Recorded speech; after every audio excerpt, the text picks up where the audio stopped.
Hello everyone, my name is Zach and welcome to On Cash Flow, where I help you become a master of your own cash flow. Now let's get started. Most investors probably shouldn't be 100% stocks in retirement. It's just too volatile. It's just too nerve-wracking. It's just too anxiety-inducing. But for a select few, we could possibly get higher returns in the long run by being 100% stocks. I'm 100% stocks in early retirement, and here's why.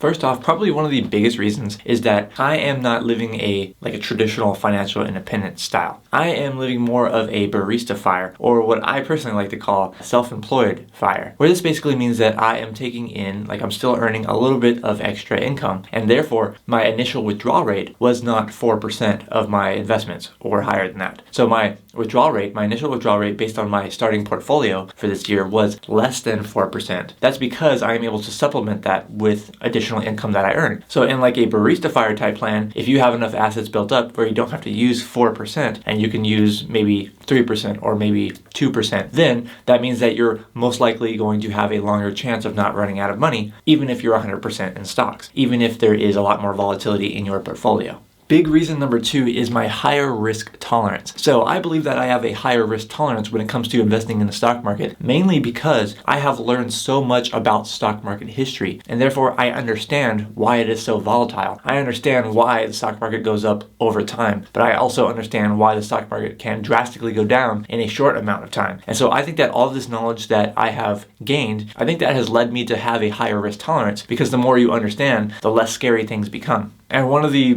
classic things that comes along with this, gaining a higher risk tolerance, is to just simply zoom out of the stock market. If you're looking at a 1-day fluctuation in the stock market, a 1-week fluctuation in the stock market, even a 1-year fluctuation in the stock market, it could look like a really crazy and rocky roller coaster ride. But if you instead were to zoom out and look at 30 years, 40 years, 50 years, 60 years, you'll see that the stock market generally is going to have an upline trend, and it's going to be a lot more smooth over those super long time periods. And so that's why I think I have a high risk tolerance, because I have definitely analyzed all these charts. I've looked how they actually do have a upward trend over the long run, and it is a lot more smooth of a ride if you zoom out to those super long time periods. And one thing I do want to mention really quick here is that I have another video that could probably help you with choosing what might be the right asset allocation for you, but let's talk about that later. Let's first move on to another point that I wanted to make. It is having a long-term mindset. So because I understand the stock market history, because I have a long-term mindset, I believe that I can take on a lot more risk and therefore be 100% stocks, even in early retirement, because I have a long-term mindset when it comes to my portfolio. So I'm not necessarily looking at what are the returns going to be in my portfolio over the next 5 years, over the next 10 years, or even over the next 15 years. No, I'm looking at what are my returns going to be over the next 30 to 60 years. So my expected lifespan might be another 60 years. And so I'm looking at what are my returns going to be all the way up to that point. Or even if I want to pass on some generational wealth or pass on a large lump sum to an organization or something like that, what could my returns be over super long periods, even beyond my expected life? That is the kind of mindset that I'm looking at when it comes to my own investment portfolio. And that's why I think that I can definitely be at 100% stocks and not really have to worry about it. And speaking of the long-term mindset, another long-term mindset that you should develop is hitting the like button on this video. All right, every single video that comes out from On Cash Flow, you should be thinking long-term about hitting that like button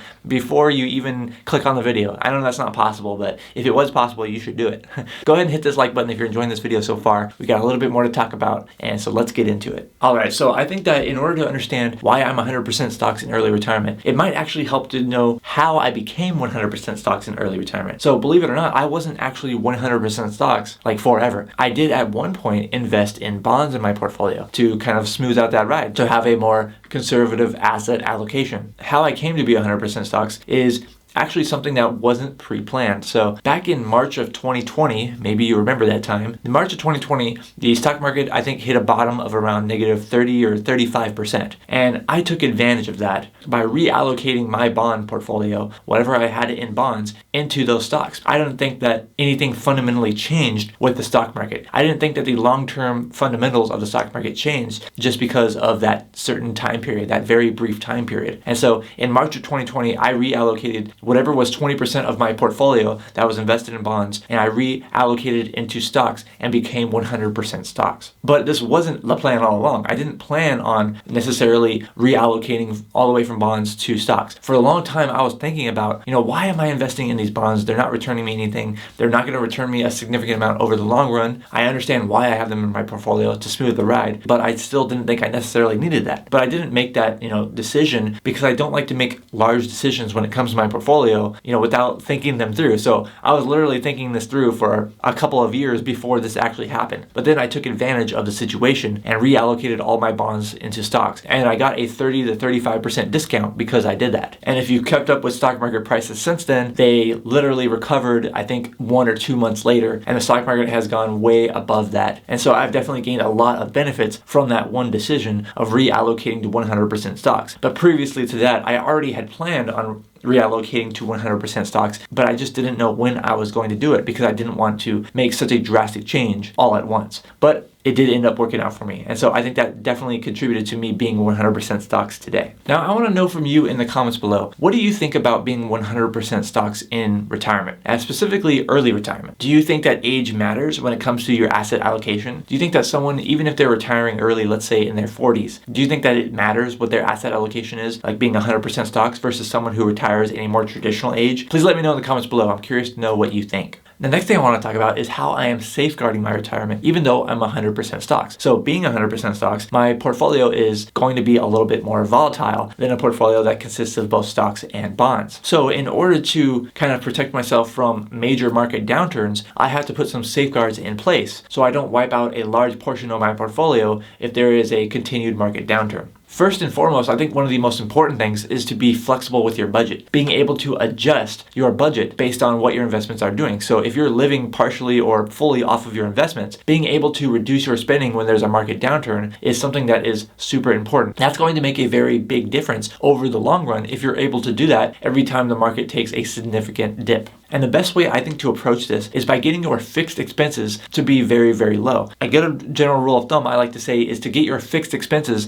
to be less than half of your actual budget. So 50% being fixed expenses and 50% being discretionary expenses, which means that theoretically you could get those discretionary expenses very close to zero. And so you could theoretically, if you really, really had to, live off of half of what your actual planned budget is, in a worst case scenario, which probably is not going to happen. The next retirement safeguard is a more traditional one, and that is a emergency fund. So some people, they have emergency funds that are super big in retirement, like they'll have like a 3 years or an entire year of cash just saved up for an emergency fund. And I personally don't think that's necessary, and I personally think that it is wasting a lot of opportunity for that money to be invested. And so I do keep a smaller emergency fund closer to 3 or 4 months of spending. That small amount of an emergency fund could help safeguard any large unexpected expenses. Another retirement safeguard that I have developed is what I like to call the creative financing. And so creative financing is basically finding a way to borrow money at a very low rate in order to smooth out your cash flows in early retirement. So it's important that in retirement you want to have as smooth of cash flows as possible, especially so that you can adapt your withdrawals from your investments. So if there was a market downturn and you need to reduce your withdrawals, having a